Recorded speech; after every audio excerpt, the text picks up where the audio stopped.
বন্ধ হয়ে আছে সেচ পাম্প, পাশে রাখা পাত্রে নেই জ্বালানি।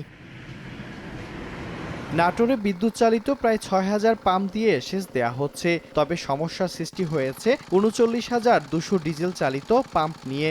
জেলার ৩২টি তেল পাম্প ও ২৫ জন এজেন্টের কাছে চাহিদা অনুযায়ী ডিজেল পাচ্ছেন না কৃষক। এ কারণে অনেকে সেচ যন্ত্র বন্ধ রেখেছেন, এতে ব্যাহত হচ্ছে পানি সরবরাহ। কৃষকের অভিযোগ, গ্রাম পর্যায়ের এজেন্টরা স্বল্প পরিসরে ডিজেল দিলেও অনেক তেল পাম্প মালিক তাদের সরবরাহ করছেন না।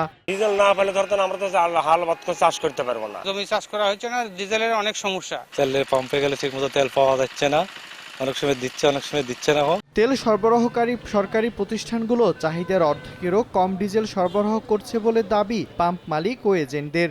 আমার সংকট মুখের মধ্যে এখন আছে। পরিবেশ খালি বলিচ্ছে মহাজনেরা ভালো হবে ভালো হলে পরে চাহিদা মতন মাল দিতেছে। তো আমরা তেল কোম্পানি থেকে ডেলিভারি পাচ্ছি না, আমাদেরকে কোটা সিস্টেম করে দেওয়া হচ্ছে, সপ্তাহে হাফ গাড়ি তেল দিচ্ছে, কাকো দিচ্ছে না।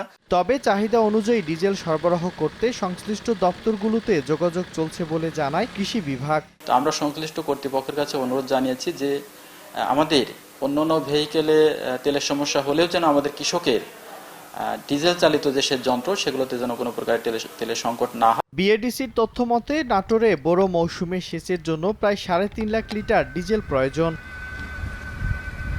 সময় সংবাদ, নাটোর।